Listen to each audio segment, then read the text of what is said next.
They say money doesn't change you, it just reveals who you really are. It's a classic saying, but every now and then a story comes along that illustrates it so perfectly it almost feels like a movie script. This is one of those stories. It all started on a transatlantic flight, with a sneer of disgust and a cruel demand. A wealthy couple, Robert and Linda Morrison, were about to make the biggest, most public mistake of their lives. They had absolutely no idea they were trying to humiliate the one woman on that plane who was not only a hero in her own right, but was also deeply connected to the very pilot in command of the aircraft. Before we get started with this story, let us know where you're tuning in from. We love hearing your thoughts and seeing where everyone's watching. Inside the first-class cabin of Flight 762 to London, the hum of the Boeing 777's engines was a comforting cocoon of quiet luxury. For Dr. Sarah Williams, it was a moment of desperately needed rest. 8 months pregnant, she was exhausted down to her bones. It wasn't just the pregnancy, it was the fatigue of a pediatric surgeon who'd just come off a 36-hour shift, performing a delicate life-or-death surgery. She sank into seat 1A, the plush leather a gift to her aching back. You wouldn't have guessed she belonged there by her clothes. She wore comfy maternity leggings, a soft, oversized gown, and sneakers she could easily slip off. Her hair was up in a simple flow, her face free of makeup, showing the faint lines of fatigue around her kind eyes. In her lap, she held a worn leather medical bag, not a designer purse, but an extension of herself, filled with the tools of her trade and notes for the life she was flying across an ocean to save. An urgent call had pulled her from a much-needed leave. A newborn in London had a rare congenital condition, and the local surgeons had called her in as a last resort. She was the pioneer of the very procedure that could save the infant's life. So she said yes, because when a child's life is on the line, you don't say no. The airline, aware of the emergency, upgraded her to first class, so she could get some rest before the grueling operation ahead. Just as Sarah closed her eyes, a brash, arrogant sound cut through the cabin's peace. It was the laughter of Robert and Linda Morrison, who were making their way down the aisle like they were arriving at a gala held in their honor.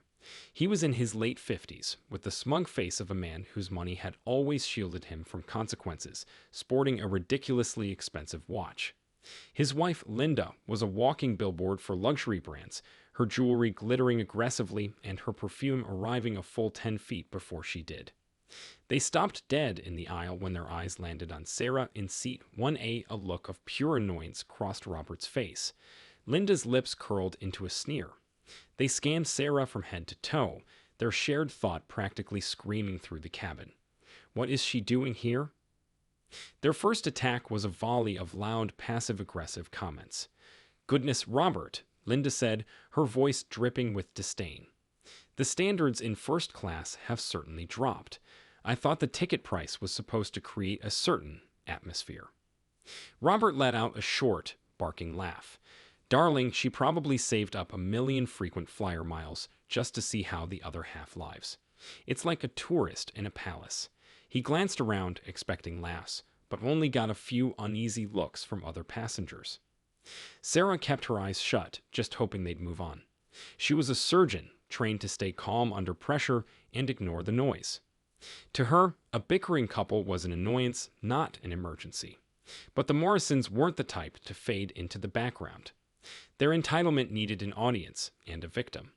When their passive approach failed, they escalated. Linda leaned over, her overpowering perfume making Sarah's head spin. "Excuse me," she said, tapping Sarah's shoulder with a sharp, manicured finger. It wasn't a tap, it was a jab. Sarah slowly opened her eyes. "Yes." "I think you're in the wrong section," Linda said, pointing a thumb toward the back of the plane. "Economy is that way. It's an easy mistake to make, I suppose." The insult was so shameless that Sarah was stunned for a second. She took a deep breath, thinking only of the tiny patient waiting for her in London. That was what mattered. This was just static. "I can assure you, I'm in the right seat," Sarah replied, her voice perfectly even. Her calm defiance seemed to make Robert furious. "Now listen here," he boomed, his voice way too loud for the cabin. "We know a freeloader when we see one. You've obviously made a mistake, and you're holding up the flight. Show us your boarding pass. It was a demand, not a request. Sarah hesitated. She didn't owe these people anything, but she could see a scene brewing, and the last thing she wanted was to delay the plane. With a tired sigh, she pulled out her boarding pass and held it up. Seat 1A, Dr. Sarah Williams. Now, a normal person might have mumbled an apology and backed off, but the Morrisons weren't normal. The fact that Sarah's ticket was real didn't end the conflict, it just infuriated them. In their world, a pregnant black woman in comfortable clothes couldn't possibly belong here. Must be one of those diversity promotions, Linda muttered to Robert, just loud enough for everyone to hear. Airlines are so desperate to be woke. Robert scoffed. Or she's one of those professional complainers. Plays the victim until she gets an upgrade. He turned his full attention back to Sarah.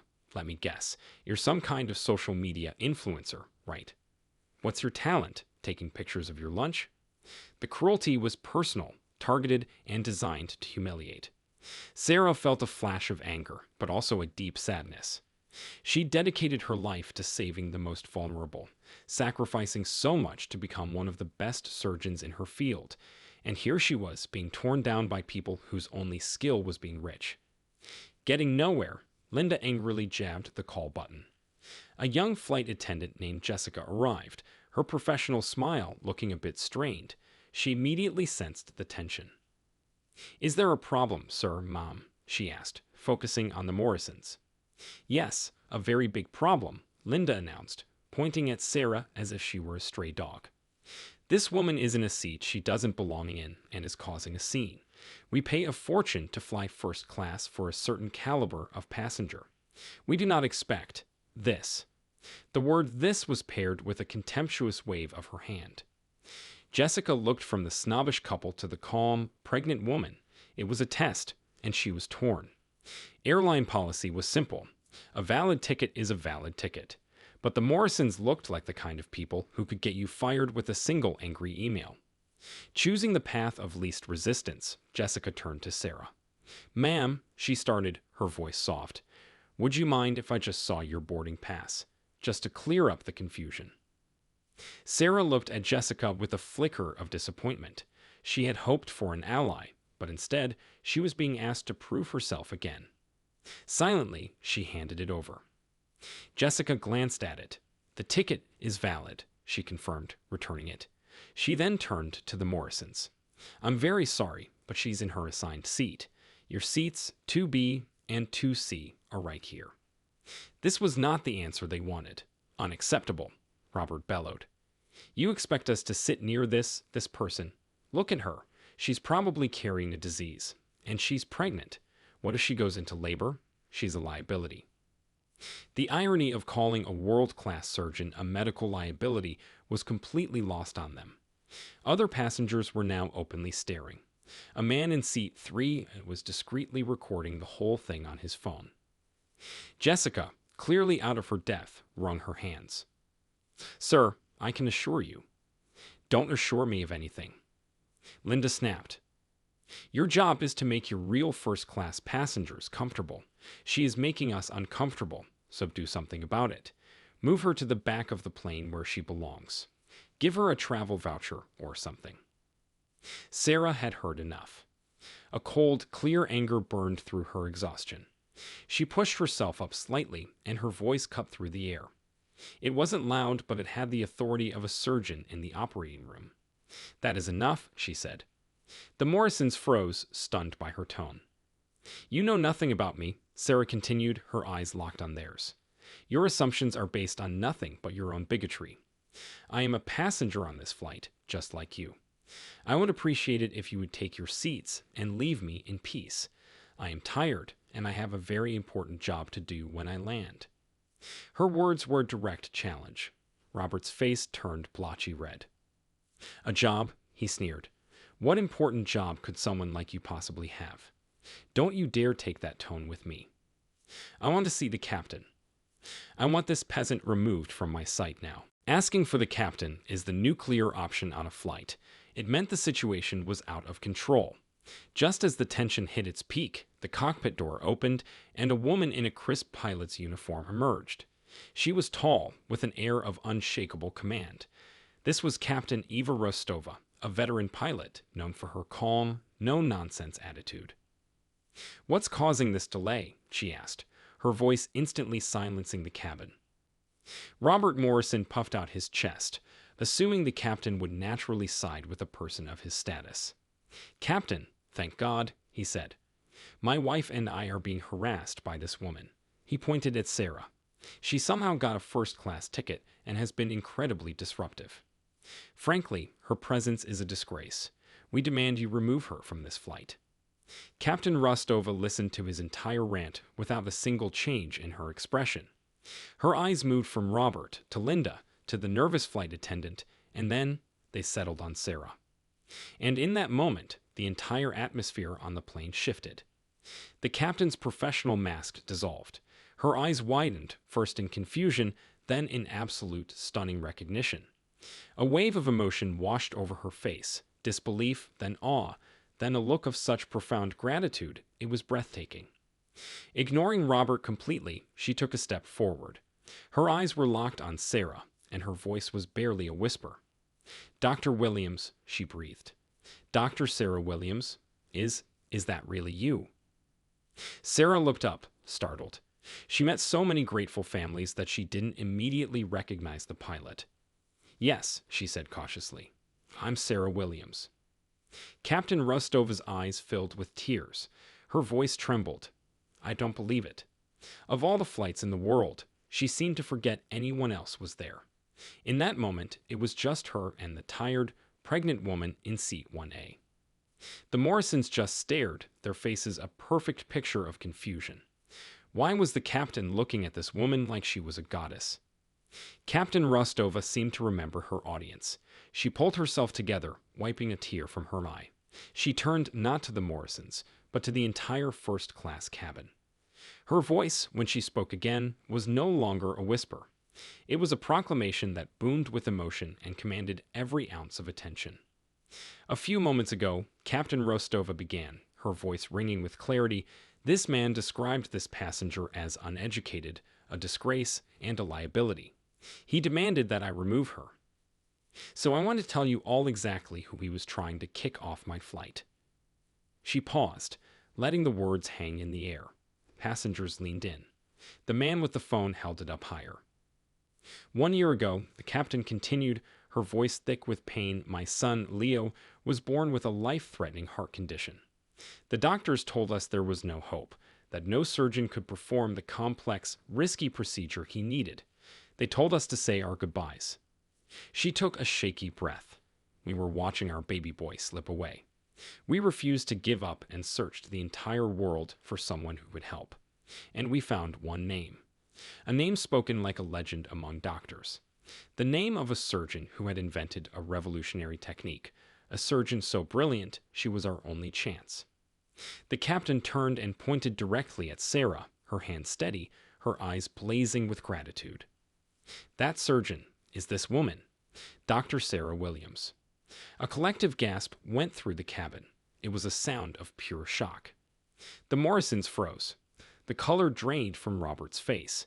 Linda's jaw dropped, her mouth forming a silent O of horror. They looked at Sarah, truly seeing her for the first time, not as a peasant, but as the hero of the captain's story. The gap between their prejudice and the reality was so huge it seemed to swallow them whole. But the captain wasn't done. "This woman," she boomed, her voice rising, "who you called uneducated, holds degrees from Harvard and Johns Hopkins. This woman, who you called a disgrace, has dedicated her life to performing miracles on babies the size of my hand. She holds the tiniest hearts in her own and rebuilds them. And she does it with a humility that you—" She finally turned her fiery gaze on the Morrisons, could never possibly understand. She took a step toward them. They flinched. "And you called her a liability." Captain Rostova's voice dropped to a dangerous growl. "Dr. Williams is on this flight, 8 months pregnant and exhausted, because she's flying to London on a few hours' notice to save another child's life. Just like my Leo, she is not a liability. She is a hero. She is the most important person on this aircraft. You," she spat the word at them, "are the liability." The silence that followed was broken by a woman in seat 4D who started to applaud. Then another passenger joined, and another, until the entire first-class cabin was on its feet, giving a standing ovation to Dr. Sarah Williams, who sat in her seat with tears of relief and gratitude streaming down her face. The applause was the soundtrack to the Morrisons' complete social collapse. Robert stood speechless, looking like he wanted the floor to swallow him whole. Linda began to stammer, desperately trying to do damage control. "It was a misunderstanding," she stuttered, looking from the captain to Sarah. "We had no idea. We are so sorry." Captain Rostova's face was stone.